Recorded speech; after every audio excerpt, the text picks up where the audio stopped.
the son of an illegal immigrant is in-state tuition. So I really encourage the Senate to try not to make it personal and to try to think about the justice of this, because it isn't fair to the out-of-state students who pay more to come here, and it also isn't fair to people who did come to this country the legal way.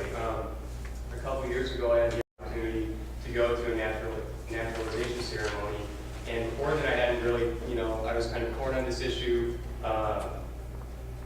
but after seeing that, it really undermines the hard work that those people put in to become citizens of this country when we go and offer special privileges to people who came the illegal way.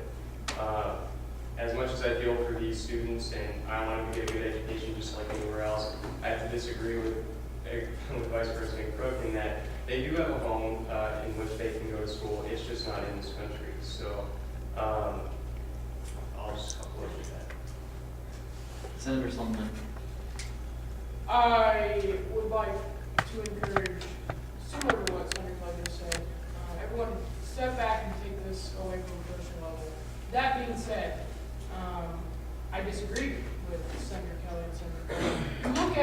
I think we need to step back and take this from a different perspective for a couple reasons. One, students that are in Nebraska, who are documented Nebraska citizens, who can't afford education, have this great program that our president of the university, our chancellors of the three, UNO, UNK, UNL, has pushed since at least I was in high school, and that's a program called College Bound Nebraska.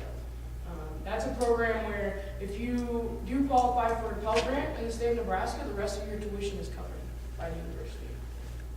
So students who have dire financial needs in the state of Nebraska are being covered by the university for full tuition. Right off the bat, no questions asked. So I think we should look at that a little bit before we assume that undocumented residents are taking money that other UNL students could have.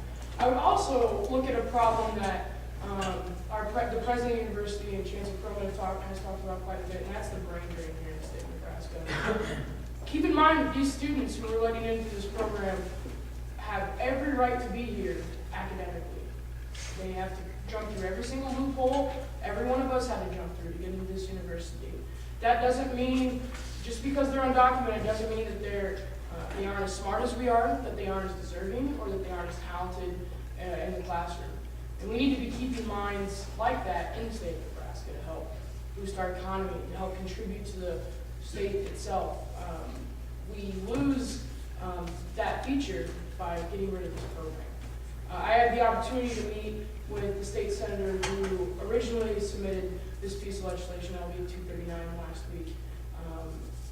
And she told me it was one of the greatest things she thought she ever did, because she was expanding the availability of education to another set of residents, or future residents of the state of Nebraska.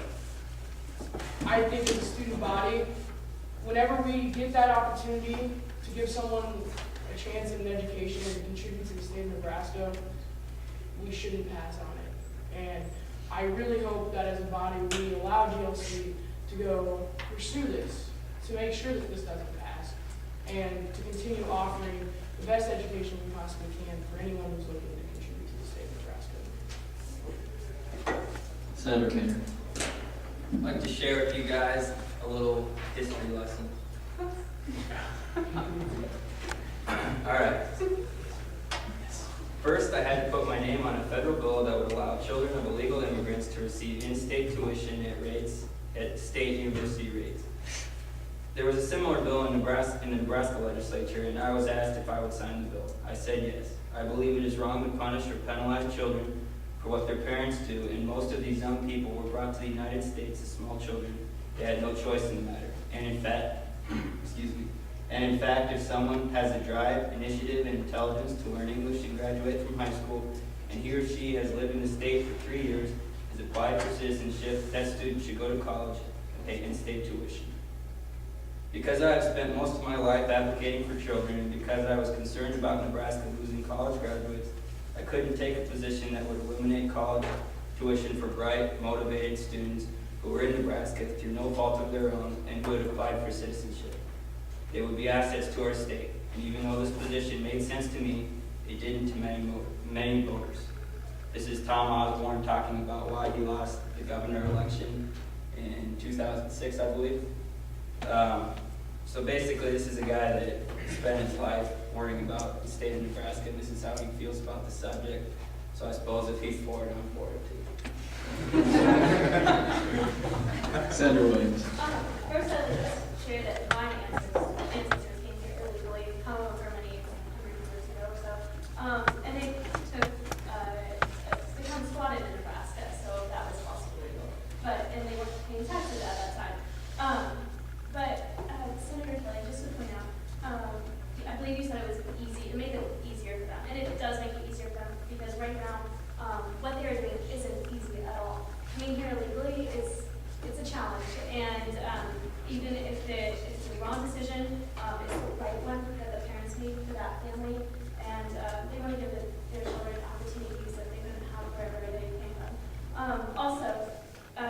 Once they do receive their degree from the university, they will become more educated and definitely better contributors to society. And I especially like the affidavit that said that they must apply for citizenship, and because it does encourage citizenship, and that they do want to contribute to society in that level as well. So I'm definitely in support of this. Chelsea Chair Brown. Thank you. Just to address some of the concerns as to how, why should we grant this, right to education to illegal immigrants? Like, what are they able to contribute to the state? I think Nebraska is unique to the effect that it's the nation's 10th fastest growing as far as our Latino population in the last decade. The Immigration Policy Center reports that immigrants made up 5.6% of the state's population and 6.5% of its workforce in 2007, with about 30,000 of these workers being unauthorized. Nebraska led the nation in the percentage increase in revenue generated by Latino business owners from 1997 to 2002. And immigrant spending accounted for $1.6 billion of total production in Nebraska's economy and generated roughly 12,000 jobs, according to a study by UNL. So saying that, I don't think it's an issue of compassion. I feel like it's an issue that we have these people in our state. Why not? Why deny them these students that are wanting to become beneficial members of our society? Why are we denying them access to receive a proper education beyond graduation of high school? Senator Bourne, have you? Yeah, would you yield to a question? Yeah. I was just wondering if there's any dissent in DLC committee about this directive.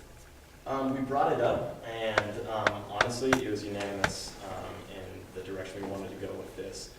With talking with Michelle, with how passionate she was, and we also spoke while Michelle wasn't there, but we all just felt that kind of that first whereas clause, that we feel that education should be an affordable thing that's provided to all students. And so we were all in support of this. Thanks. Senator Schultz. I'd like to supplement a point made by Senator Williams against an argument made by Senator Kelly. We are not, the DREAM Act is not giving these students a special privilege. It is not giving them anything more than every other student in the country gets. If you graduate high school anywhere in the country, you have an opportunity to then pay in-state tuition in that state.